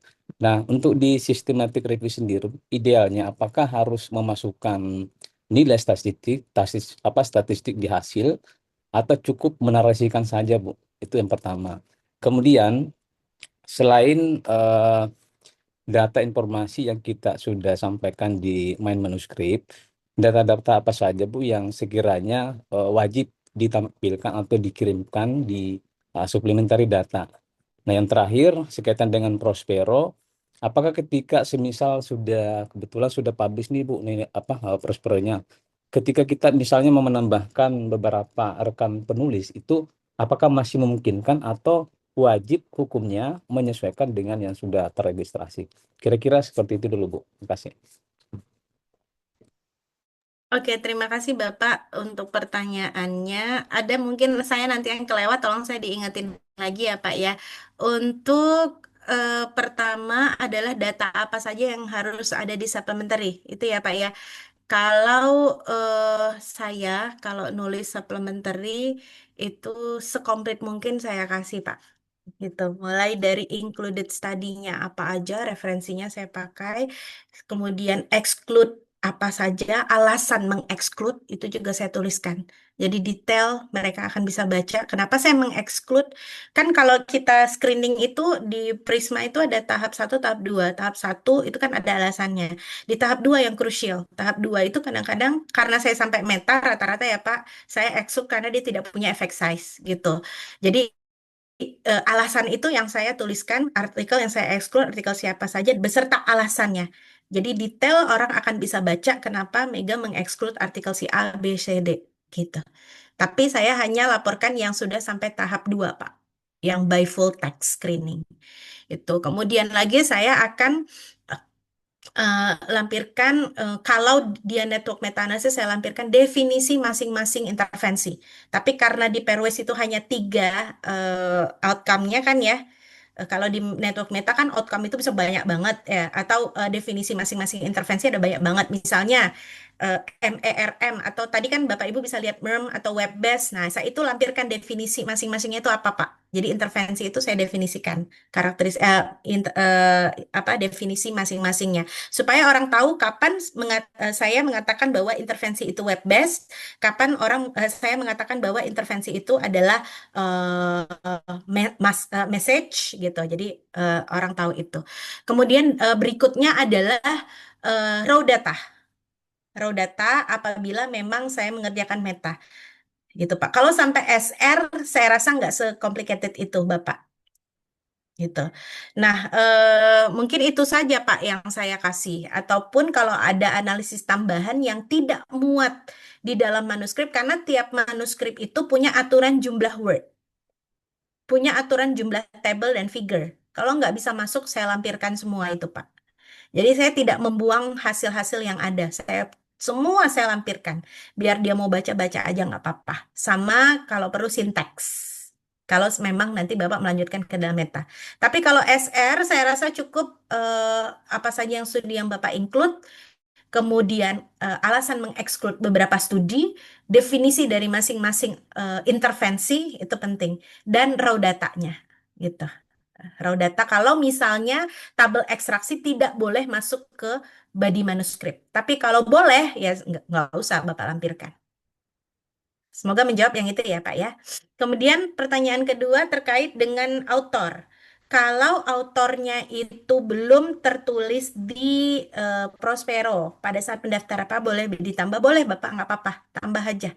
Tapi kan di situ kelihatan bahwa nanti kontribusinya minimal sebenarnya gitu karena dia nggak ikut dari awal. Mungkin dia hanya ikut di dalam penulisan manuskrip saja. That's okay, nggak apa-apa. Untuk pertanyaan pertama apa ya, Pak? Oh, saya lupa ya. Oh ya, izin Bu, terkait dengan hasil yang di abstrak Bu, apakah baiknya kita tuliskan statistiknya minimal nilai Hmm. p-value-nya maksud saya Bu, ataukah mungkin cukup dinarasikan saja sudah mewakili dari hasil SR kita Bu? Oke, tergantung Bapak mau ngemasnya seperti apa. Ada loh beberapa SR yang sampai menampilkan forest plot. Itu ada. Gitu. Jadi dia tampilkan efek size dari intervensi ini sekian, sekian gitu ada malah. Dia ngatain dirinya SR karena dia hanya sampai melaporkan begini loh efek size-nya gitu. Jadi per studi dia laporkan efek size-nya, Pak. Dia tidak pull studi together. Itu tergantung Bapak. Kalau menurut saya, karena saya lebih senang angka ya, saya akan lampirkan gitu. Karena menurut saya merasa kalau saya ya Pak, karena ada orang yang senang berkata-kata, ya dia hanya ambil kesimpulannya saja, nanti dia bisa kemas dengan bagus. Kalau saya tuh kurang bisa berkata-kata, jadi saya lebih bisa berkata-kata setelah saya mendapatkan angkanya. Gitu. Jadi bebas Pak. Asal jangan semua efek Bapak masukin. Misalnya nih, Itu dia Bu. eh, Bapak melakukan SR terkait technology based intervention pada completion ya. Bapak tulis dari hasil didapatkan bahwa N yang komplit sekian, kemudian N yang tidak komplit sekian, kemudian lagi chi-square-nya sekian, kemudian p-value-nya jangan gitu. Langsung pada kesimpulannya aja gitu ya. Saya banyak menemukan semuanya di copy paste ke hasil, sampai reviewer tuh puyeng bacanya. Makanya nanti kelasnya ya sekelas Sinta baruan, nggak bisa kita tembus ke yang tir yang ki karena tadi kuncinya ekstrak sari pati yang dipindahkan gitu. Semoga menjawab ya Pak. Sip, makasih banyak, Bu. Oke Mbak Yanti, ya sama-sama. Mbak Yanti silakan Mbak. Maaf Ibu bertanya lagi. Saya melihat artikel Ibu yang tadi ditayangkan di tabel Prismanya. Yang pertama itu ada eksklusinya karena automation records remove before screening itu record mark as ineligible by automation tools. Nah itu maksudnya seperti apa Bu? Terus yang kedua, yang bawahnya lagi di exclude-nya by partisipan. Tapi di bawahnya lagi ada lagi exclude by partisipan. Kenapa bisa ada dua dengan alasan yang sama? Oke, baik. Terima kasih Mbak Yanti. Kritis sekali. Remove automation itu artinya remove duplicate, Mbak. Oh, oke. Iya, jadi kan kan kita kalau meremove duplikat itu pakai mesin, pakai Iya, si itu kan. enak, enak Ah, ya. ah, iya. Nah, jadi bahasa si Prisma saat ini itu kayak gitu, Mbak. Oh, Kalau pakai Prisma lama, dia baca bahasanya redaksionalnya pakai remove duplicate. oke. Kalau sekarang yang terbaru, yang lebih panjang extension tuh kayak gitu dia, lebih detail dia memang. Itu. Terus kalau yang kedua tadi kenapa remove partisipannya dua? Itu kan yang pertama first screening ya Mbak ya. First Iya, screening by title abstract. Dari title dan abstract tadinya saya masih mengira saya belum download full text nih Mbak.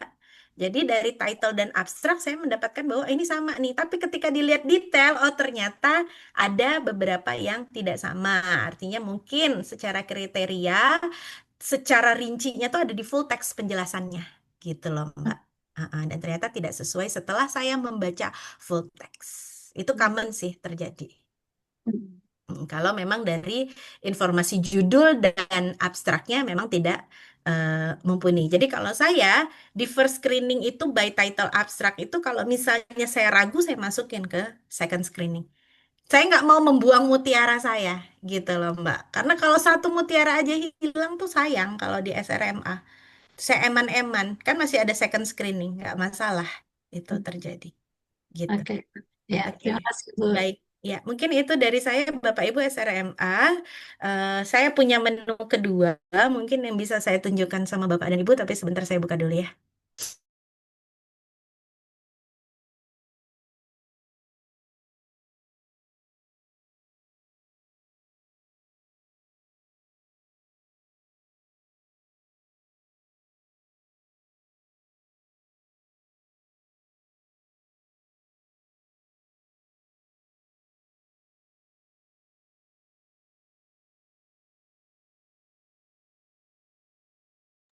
Oke, baik. Untuk jenis kedua adalah sorry. Jenis kedua adalah sebuah penelitian yang memakai data, big data. Ya, ini kebetulan kalau yang menggunakan big data, saya eh, masih masih under review. Jadi eh, kemarin saya menggunakan 19.200 dari data survei. Data survei di beberapa provinsi di Indonesia. Jadi saya belum bisa lihatkan ke Bapak dan Ibu paper saya karena memang masih under review ya. Saya pakai paper teman saya di mana saya belajarnya juga dulu bareng sama beliau ya dan kami sama-sama dididik dari profesor yang sama. Ini adalah data DHS ya kita ambil idenya coba aja Bapak Ibu lihat. Ini idenya sangat menurut saya sangat apa ya? Sangat simple determinan dari breastfeeding practice ya. Jadi ingin melihat apa sih faktor-faktor yang mempengaruhi pemberian ASI ya pada ibu di Malawi. Ini population based study. Ini ngambilnya dari DHS memang. Nah, basically, kalau dilihat, kalau data sekunder itu Bapak Ibu sesuaikan saja dengan desainnya. Kalau dia desainnya cross sectional, berarti balik lagi di equator networknya. Mana ya tadi? Di Equator Network-nya Bapak Ibu pakailah yang cross sectional gitu. Nah, cross sectional tuh yang mana ya? Sebentar. Stroke. Nah, pakai yang observational study stroke untuk menjadi guideline. Nah, di sini kelihatan nggak ya di layar ya? Kelihatan ya, Bapak Ibu ya? Terlihat, Mas Mega. Oke, baik. Untuk observational study itu ada beberapa desain, ada cohort, ada juga case control, ada cross sectional. Karena tadi data DHS-nya itu diambil cross sectional, berarti kita memakai guideline yang stroke cross sectional. Ini coba saya buka ya, Bapak dan Ibu. Isinya sama Bapak dan Ibu seperti ini gitu. Inilah yang menjadi guideline kita dalam mempersiapkan manuskripnya. Nah, untuk kita mengkritik paper orang pun juga kita bisa pakaikan instrumen ini. Jadi kalau Bapak Ibu nanti ada mata kuliah appraisal, ya jangan cuma pakai satu instrumen untuk mengappraise. Pakailah guideline penulisan sebagai salah satu indikator untuk menilai dia laporin atau enggak sih poin penting-penting ini gitu. Nah, untuk cross sectional sama yang dilihat title abstrak, dia mengindikasikan bahwa apa ini desainnya apa ya, kemudian apa yang sudah dilakukan, kemudian lagi ada background, ada objektif, basically sama ya. Study design, setting, participant, variable, kemudian data source, bias, kalau memang ada bias, kemudian study size, kuantitatif variabelnya apa saja, statistical methodnya apa. Sama persis ketika Bapak Ibu ingin melaporkan cross sectional. Jadi sebanyak ini sebenarnya yang harus kita consider kalau kita ingin melaporkan cross sectional. Ya, kemudian result partisipannya berapa orang, deskriptif datanya bagaimana, cara handle-nya, ya, outcome-nya apa saja, main result-nya, dan analisis tambahan, discussion sama ya, finding-nya apa, limitation, interpretation, dan generalizability-nya, kemudian other funding. Nah, ini boleh untuk digunakan. Kita balik lagi ke papernya. Kalau dilihat dari paper, kira-kira menurut Bapak Ibu memenuhi nggak? Ini mana variabel independennya? Determinants ya. Kemudian variabel dependennya breastfeeding practice. Partisipannya mothers. Daerahnya ada Malawi. Dan dia jelaskan ini adalah population based survey. Kalau survey udah jelas dia sebuah cross sectional. Benar nggak Bapak Ibu? Ya, benar. Benar ya. Nah, coba Bapak Ibu lihat submitnya Desember. Revise pertamanya Maret. April udah accepted. Cepet ya. Gitu. Jadi makanya kalau saya sih sampai hari ini masih meyakini bahwa secondary itu adalah salah satu yang promising untuk kita lakukan research, publikasi selain RCT dan population based survey yang artinya yang sampelnya yang digunakan besar. Kalau cross sectional hanya 100 agak gimana ya, agak sulit untuk menerimanya gitu untuk publikasi. Saya sendiri ada paper 300 itu juga sulit gitu. Udah 300 sulit lagi ya. Jadi kayak udah aduh ya udah deh nanti dulu gitu. Kalau abis rejected itu kan kayak udah lemes ya. Tuh jadi harus ngasih spare waktu dulu untuk bangkit lagi kan gitu ya Bapak Ibu ya.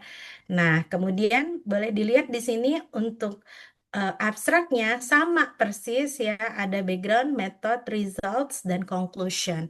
Kalau dilihat backgroundnya nggak panjang-panjang. Ini ada kalimat yang cuma mengatakan bahwa early initiation ya, high rate ya, kemudian exclusive breastfeeding juga dilaporkan baik, tapi faktor-faktor yang mempengaruhinya belum ada yang meneliti. Itu juga bisa dijadikan gap ya. Nah, ini adalah objektifnya. Tuh, nah ini karena keterbatasan dari jurnalnya untuk jumlah kata, sehingga di bagian metode kita hanya tampilkan yang sesingkat mungkin. Jadi ini jurnalnya juga dia tidak berbayar ya Bapak Ibu ya. Itu dan jumlah katanya juga allow-nya kalau nggak salah saya cuma 5.000 gitu, nggak banyak. Sehingga memang harus kita trim, menulisnya harus benar-benar concise. Nah, yang dilaporkan di metode hanyalah desain, ya. Kemudian dia sampaikan bahwa dia menggunakan data nasional dari 2010, ya, DHS. Nah, ini bisa Bapak Ibu ambil. DHS ini bisa Bapak Ibu ambil dari websitenya DHS dengan syarat mengirimkan atau memasukkan ke formatnya itu adalah research question dan variabel-variabel yang Bapak Ibu mau. Jadi, sebelum Bapak Ibu minta datanya, lakukan dulu preliminary study, artinya lakukan dulu pengerucutan variabel. Bapak Ibu mau meneliti apa nih? Matengkan dulu itu, baru nanti Bapak Ibu bisa minta ke DHS, ya. Kemudian dia sampaikan analisisnya pakai apa. Nah, di results dia jelaskan bahwa berapa yang dia include karena memang kita belum bisa menginclude di bagian metodologi, ya, karena kan kita minta dulu datanya, ya. Kemudian lagi apa saja variabel yang kita lihat dan apa yang menjadi prevalensinya ini kita lihat. Kemudian determinan faktornya juga dilaporkan. Nah, kenapa tidak bisa menulis angka di sini? Karena memang punya keterbatasan jumlah huruf. Itu dia yang menjadi alasan. Jadi, guideline STROP dan guideline dari jurnal harus seiring sejalan. Kemudian conclusion, ya, ada lagi keywordnya. Nah, ini saya rasa untuk menulis introduction, Bapak dan Ibu mulailah dari apa namanya, dari fenomena, ya. Fenomenanya apa? Pastinya kan berhubungan dengan variabel dependent, ya. Jadi kembangkan saja untuk variabel dependentnya seperti apa. Apa yang terjadi, ya, yang dilaporkan. Jangan lupa untuk saat ini menggunakan referensi within 5 years. Ya. Oke, saya mungkin tidak akan berlama-lama untuk cara menulis introduction. Saya rasa oke ya Bapak Ibu, ya. Gitu. Nah, apa yang harus Bapak Ibu tuangkan dan menjadi hal yang penting adalah ketika Bapak Ibu sudah menulis problems, Bapak harus tuliskan gap. Jadi, dalam sebuah paper kita harus bisa mengidentifikasi problemsnya apa sih. Kemudian apa sih yang menjadi gap? Nah, kalau gap tuh saya udah ini banget nih. Ada kalimat however, ya. Walaupun similar factor itu sudah terlihat Afrika, namun investigasi lanjutan untuk spesifik di Malawi harus kita lakukan. Itu kita akan jadikan sebuah gap karena memang belum ada studi yang melaporkan itu.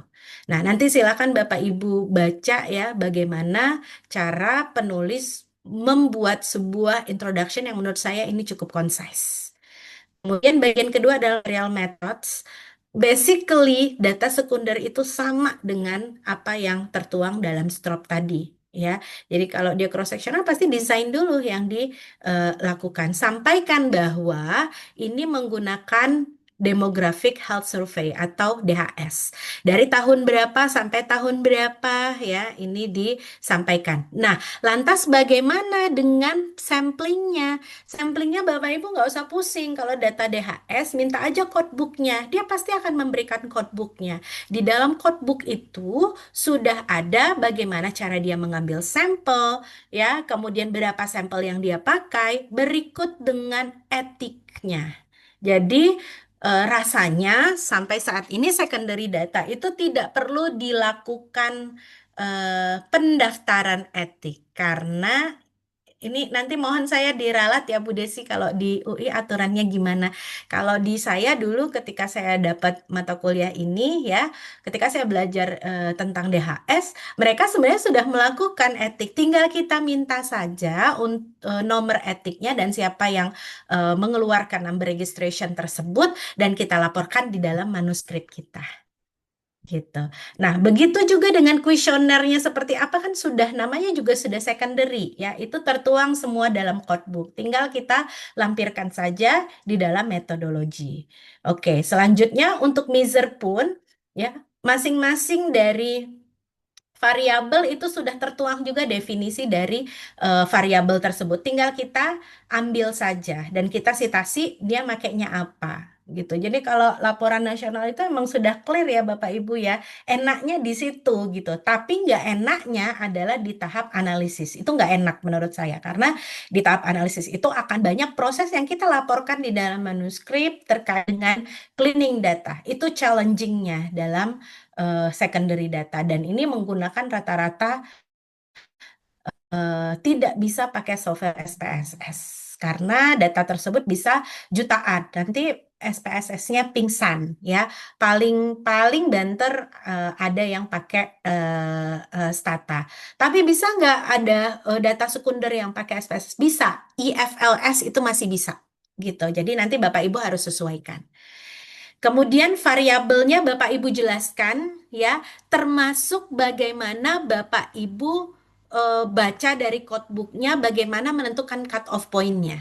Atau kalau data itu mentah banget dan Bapak Ibu harus mengkategorikan, kategorikanlah berdasarkan previous study atau reference. Jangan lupa dituliskan di study variables. Bagaimana cara melakukan cut point. Seperti itu, ya. Kemudian lagi, kalau bisa dituliskan detail ya, independennya apa saja yang Bapak Ibu pakai, ya. Dan kalau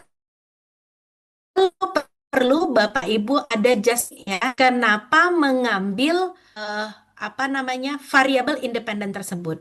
Kalau dilihat dari paper ini, ya, dia mengambil variabel independen berdasarkan prior study. Jadi ada landasannya, dia mengambil variabel independennya. Nah, berikut variabel dependennya, dia juga melakukan coding, ya, melakukan kategorisasi. Ini juga harus disampaikan secara detail. Karena apa? Karena data DHS itu data yang benar-benar di-alert ya, semua orang bisa akses. Jadi kita harus jelaskan bagaimana cara kita memanage data tersebut sebelum dilakukan analisis. Nah, ini yang saya sampaikan tadi karena memang data itu rata-rata besar, biasanya memakai S, pakainya Stata ya. Dan urutan untuk menuliskan data analisis itu sama Bapak Ibu ya. Dimulai dari data univariat, bivariat, dan multivariat gitu. Oke, lanjut ethical consideration. Bapak Ibu bisa baca. Ini juga kita lampirkan. Silahkan dibaca di sini pakainya DHS Project. Ya, jadi don't worry kalau data sekunder. Nah, selanjutnya apa? Selanjutnya ya jelaskan saja results sesuai dengan research questions-nya kita. Yang pertama kita laporkan dulu tadi perilaku breastfeeding, berarti tinggal kita laporkan prevalensi masing-masingnya berapa dan kemudian determinan faktor dari masing-masing outcome-nya. Itu boleh dituangkan dalam table. Nah, cara menulis table ini ingin saya pesankan juga ke Bapak dan Ibu ya. Style masing-masing jurnal berbeda, tapi IPA memiliki hal yang beda pula. Kalau IPA itu kalau nggak salah saya table 1 ini ditebalkan, yang ini enggak. Gitu. Nah, kemudian dia tidak memakai garis di tengahnya. Ya. Hal yang ingin saya sampaikan lagi adalah jangan lupa tiap abbreviation Bapak Ibu jelaskan di bawah. Ini yang suka tertinggal oleh mahasiswa.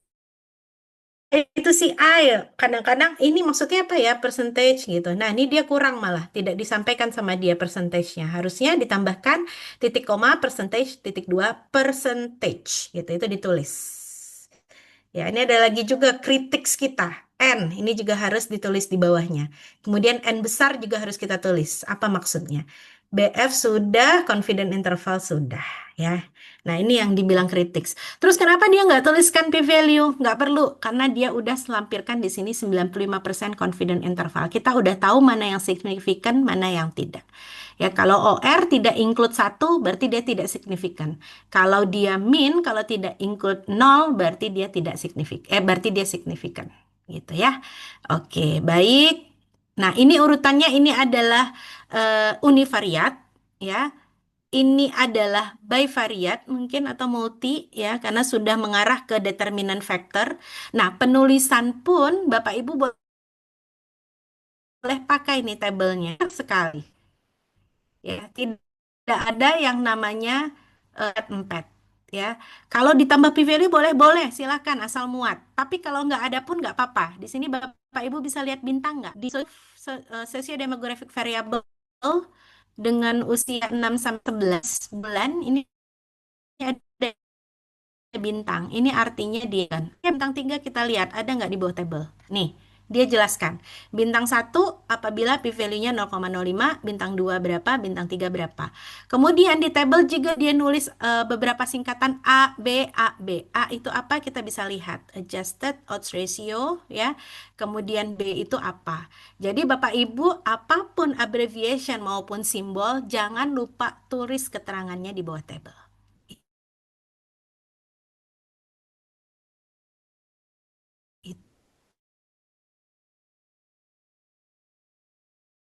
Itu pesan saya, kasihkan dirinya saya tiga ya. Nah, nah, baru masuk dia ke masa discussion pun sama ya, kita lapornya persis sama cara penulisannya, supporting artikelnya ada apa tidak, rasionalnya kenapa, kalau bisa langsung suggestion ke 3 tadi, user, pembuat keputusan, dan future research. Gitu. Itu ya Bapak Ibu, nih limitationnya banyak karena memang secondary analysis ya, kemudian conclusion dan recommendation. Jangan lupa untuk author contribution ini penting disiapkan, acknowledgement jika ada karena memakai data DHS, kita boleh acknowledge DHS-nya. Kemudian funding ini penting ya untuk si pemberi juga. Kemudian ethical approval-nya, competing interest, dan reference. Ya, basically sama persis dengan si cross-sectional. Hanya saja ada beberapa poin yang memang menjadi concern, yaitu cara cleaning dan cara kita mengkategorikan variabel. Itu dia yang paling penting. Gitu. Silahkan Bapak Ibu jika ada hal yang ingin didiskusikan. Nus Mega minum dulu, Nus Mega. Yang Iya. lain juga silahkan minum dulu, biar agak adem kepalanya. Eh, luar biasa ya yang disampaikan Nus Mega ya. Saya sangat berharap bahwa eh, draft manuskrip yang sudah dimiliki ini memang bisa mulai bertambah gitu bagiannya. Jadi mulai dari manuskrip apa Oke. untuk memenuhi target dari mata kuliah publikasi. Silahkan kalau ada yang ingin diklarifikasi atau ditanyakan terkait dengan tadi SRMA. Nusmika, tadi ada pertanyaan dari Oji. Saya belum mendengar, sudah dijawab apa saya yang terlewat ya di kolom Kayaknya chat? saya terlewat, Bu. Izin bertanya bagaimana dengan OSF? Apa ini OSF? Mana Mas Oji? Eh, Tadi izin off cam Ah, apa? Harusnya sih ada. sudah di reject untuk regis. Bagaimana dengan OSF? Karena di Prospero sudah di reject untuk regis. Jadi pindah ke OSF. Namun satu author belum buka, jadi belum bisa keluar. Suruh. Oh, ini OSF ini tempat lain selain Prospero ya. Mas Oji, sebenarnya kalau udah di reject di Prospero pun Mas Oji boleh masukin kok. Mahasiswa saya kemarin di reject pada accepted semua setelah dia melakukan revisi. Jadi Prospero tuh memberikan kesempatan seluas-luasnya, nggak kayak jurnal. Kalau kita di reject kita nggak boleh masuk kan, itu. Kalau Prospero masih bisa. Nah, emang kadang-kadang yang menjadi challenging adalah saya sendiri baru mendapati masalah juga nih. Ketika kita co-autornya itu banyak, ya, kita harus meminta accepted-nya mereka. eh saya agak trauma dengan masalah ini memang. Kadang-kadang ada koautor yang udah kita jadikan koautor tapi tidak bisa diajak kerjasama itu ada. Tapi walau gimana pun kita tetap harus colek dan berkomunikasi dengan baik ya karena paper kita mau publish gitu. Sebenarnya hak kita sih mau masukin apa enggak tapi eh, ini jadikan saya pelajaran juga sih kalau memang proses manuskrip itu sampai publish itu juga proses kesabaran, proses melatih kita untuk menjadi besar hati, berkomunikasi dengan baik ya. Itu pelajaran yang saya ambil dari sebuah proses. Jadi hubungin aja Mas Oji, sampaikan saja, tolong ya di-accept gitu. Kadang mahasiswa pun kalau di Prospero kan sekarang juga sudah seperti itu sistemnya. Kalau kita jadi co-author, itu kita dapat notification kita harus accept gitu. Kadang kalau saya lupa pun mahasiswa juga komunikasi, Bu, tolong ya gitu. Jadi mungkin kita perlu melakukan itu. Terus satu lagi untuk SR metasintesis, regisnya kemana? Nah, sampai saat ini Prospero tidak ada metasintesis, memang belum ada gitu. Karena metasintesis ini arahnya ke kualitatif, saya belum pernah punya pengalaman, Mas Oji, gitu. Jadi mungkin nanti kita cari bersama ya. Saya belum bisa menjawab untuk metasintesis karena memang belum pernah memegang sama sekali, gitu. Itu yang bisa saya jawab, Mas. Oke, ada lagi nggak? Oh, ada lagi. Untuk konsep analisis seperti SR juga ya, apakah perlu SR atau cuma literatur? Hmm, konsep analisis tetap pakai Tadi saya Prisma. sudah jawab, Mas Mega, konsep analisis nanti akan dibahas oleh Bu Ning setelah ini. Oh iya betul, Alhamdulillah. Makasih Bu Desi. Oke, baik. Udah kebaca. Oke, ada lagi Bu nggak Mega mau kira-kira konsul Bapak boleh. Ibu? Boleh nggak Bu Desi? Kalau judulnya konsul berarti ada yang harus ditandatangani nanti. Tapi kalau judulnya bertanya boleh. Siap-siap. Iya, konsul sambil bertanya Ibu ya, bertanya sambil konsul. Alhamdulillah kemarin itu saya sempat nyusun SR Meta Bu ya. Jadi saya itu menyusun intervensi keperawatan untuk pasien heart failure di fase rentan. Jadi fase rentan itu di fase 1 hari sampai 3 bulan pasca perawatan. Jadi memang artikelnya terbatas untuk itu Ibu. Nah kemarin saya sempat coba untuk submit di clinical nursing Bu yang punyanya Wiley. Dan saya di reject. Alasannya pertama kali adalah karena bahasa ya. Kemarin sempat sama Bu Desi ya. Bu ya, harusnya dilakukan proofreading terlebih dahulu baru submit. Kemarin saya modal Grammarly doang. Kemudian saya submit, Mas. Terus saya dikomentari sama belum masuk ke review sih Bu, masih masih di editor aja. Dia Editor bilang, ya, oke. dia bilang apa? Dia bilang artikelnya bagus, tapi bahasa yang Anda bahasa artikel Anda itu tidak sesuai dengan jurnal kami ya. Saya sadar diri lah Bu ya. Terus yang kedua adalah apakah di meta analisis saya sorry Bu, di meta analisis saya itu heterogeneity-nya itu Ibu sampai 91%. Apakah itu juga berpengaruh Ibu? Oke, oke. Dua Mungkin pertanyaan ya. itu Ibu. Oke, baik. Clinical Iya Ibu. nursing itu saya tahu betul editornya siapa ya. eh Mungkin kalau Ibu Desi nanti ke depan mau include beliau sebagai pengajar boleh itu. Itu Profesor Xiaoyan Chiu dari Siapa? Siapa? Tian. Maaf, baru Shannon Shannon Bu Xiao. Shannon. Baik. Xiaoyan Chiu. Jadi beliau editorial in chiefnya. Kalau masalah bahasa, eh ini memang jam terbang. Mas Fahmi, saya dulu kasih tahu ya, saya kasih tahu dulu, saya dulu latihannya 2 paper per hari untuk familiar dengan style menulis.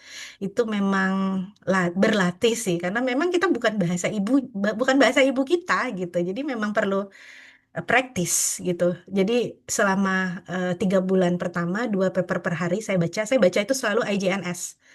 Tuh, itu saya challenge diri saya sih. Bagaimana sih sebenarnya menulis? Kan kalau orang Indonesia nulis tuh panjang banget ya, gitu. Walaupun udah pakai Grammarly pun juga kadang-kadang academic tone-nya nggak dapet gitu. Solusinya adalah di samping belajar, yang pertama adalah memang butuh proofread. Nah, cuma kalau tanya apakah saya pernah pakai proofreader, saya juga nggak pernah pakai sampai hari ini gitu.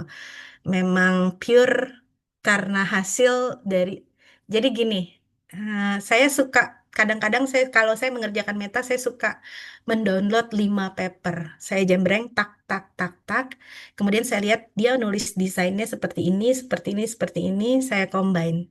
Itu cara saya berlatih dulu gitu, sehingga ini menjadi hal yang terbiasa sampai saat ini. Mungkin eh, masih harus latihan juga sih gitu, karena itu kan memang nggak instan ya gitu. Itu mungkin yang bisa saya kasih. Saya nggak paham apakah ada proofreader, apa namanya ya Bu ya, proofreader native ya kalau di Indonesia. Saya kurang paham gitu. Nah, cara saya yang kedua adalah saya punya teman di luar. Terus setelah saya mencoba upaya saya kirimkan paper saya itu ke orang native. Itulah gunanya kita punya networking di luar. Walaupun nanti kontribusinya dia hanyalah sekedar proofreading, saya tetap masukkan dia ke dalam author list. Gitu. Jadi sometimes kalau Bapak Ibu lihat di paper saya pasti ada Rose terus ya. Itu karena si Rose tugasnya itu gitu loh. Jadi dia pun sudah menyadari bahwa tugasnya dia harus proofread. Karena orang native kan dia udah terbiasa dengan itu. Itu mungkin hal kedua yang bisa saya sharing ya. Mas Fahmi memang menulis itu sulit sih. Kalau menulis di bahasa Indonesia saya rasa wah disertasi pada tebel. Tapi kalau dalam menulis bahasa Inggris saya emang butuh butuh banget ini Oh, apa? Mungkin Bu Desi bisa ini kasih aja mau tambahan. menantang Mas Fahmi juga 2 paper per hari dibaca biar mendapatkan ini bagaimana cara melihat cara orang menulis apa menerima tantangan tadi Mas Mega. Sebenarnya Bu ya, saya itu udah Sebenarnya eh, saya baca 5 gitu ya. enggak, saya itu udah ikuti cara cara apa ya, cara Bu Mega misal waktu saya nulis SRIT Bu, memang saya download ya artikel-artikel, misalnya saya lihat artikelnya Bu Mega, teman saya si Anung gitu kan. Terus saya jembrengin bagaimana cara nulis, bagaimana sukses untuk lolos di Prospero dan seterusnya. Ya, tapi memang karena jam terbang sih Bu ya. Karena Bu Mega jelaskan tadi jam terbang saya kayaknya masih apa 5 senti dari darat, makanya nggak makanya nggak nggak jago. Belum, bukan enggak ya, belum. Ya, Belum. masih butuh Menuju ke Oh waktu. sana, ya belum menuju. ya. Karena saya pun dulu juga seperti itu Ya loh, saya orang siap. Pekanbaru kok sama lah kita. Ya, Kita pas eh dong ya sama-sama orang iya Pekanbaru dong. dong. Iya sekarang Kan Jambi Bu. saudaranya Jambi ya sebelahan. Sebelahan padahal. Gitu ya. Jadi memang bahasa tuh menjadi keterbatasan rata-rata kita sih, mungkin kecuali Bu Desi ya. Saya pun juga sampai hari ini masih merasa kok bahasa itu masih menjadi challenge gitu. Tapi ya diakalinnya dengan networking itu tadi Mas Fahmi, dengan mengetahui keterbatasan diri, sudah usaha dengan A, ya kita harus punya backup karena punyalah penulis punyalah Awal ya. teman PhD juga dari luar gitu sehingga dia nanti bisa membantu untuk proofread. Dia kan senang-senang juga kalau kita masukin ya artinya dia membantu dalam proses penulisan. Nanti kontribusinya pun juga preparing manuskrip gitu. Jadi sampai saat ini saya masih belajar untuk menyapih diri dengan ROS gitu karena saya tidak mungkin ketergantungan dengan ROS terus kan. Pelan-pelan itu karena pengalaman pun pakai AI ketahuan. Saya pernah sharing sama Bu Desi juga nih. Pakai AI pun bahasa AI itu bahasa bukan human touch. Nggak human dia. Ada bahasa aneh-aneh yang akan muncul yang mungkin bagi orang bule itu uncommon gitu. Jadi kalau eh, saya aman pakai Nadum. Kalau Mas Fahmi lihat kadang-kadang saya foto di Iya. mana sama siapa, ya itu dalam rangkaian PDKT saya aja, Mas, menutupi kekurangan saya. Jadi saya tahu saya harus berteman dengan banyak orang di luar sana gitu. Jadi nanti saya bisa saling support untuk sebuah manuskrip. Itu untuk jawaban yang pertama. Untuk kedua, masalah heterogeneity, apakah heterogeneity tinggi itu menjadikan paper tidak baik? Oh, Tidak, tidak. Heterogeneity itu bukanlah suatu kesalahan atau suatu aib dalam menulis meta-analysis. That's okay untuk memiliki heterogeneity tinggi, as long as kita bisa menjawab dengan analisis tambahan, yaitu berupa iya, subgroup. analisis. Ya, ini yang saya bilang agak advance di sini. Gitu. Jadi butuh analisis tambahan. Gitu. Dan subgroup saya itu akan rolling sekali, akan nanti memasukkan lagi ke di bawahnya clinical care, critical care. Oke. Gitu. Ya, Bu, udah satu lagi menjawab Bu. ya.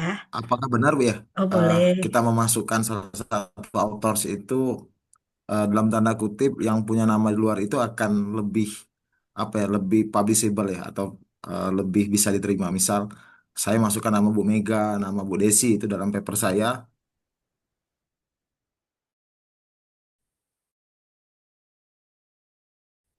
Nah, di luar itu gitu kan kalau strategi Bu. Hmm, Karena saya lihat Bu Mega, karena Bu Mega kan memang sudah punya nama ya, di publishnya itu ya teman-teman Bu Mega dari luar atau Bu Desi juga seperti itu.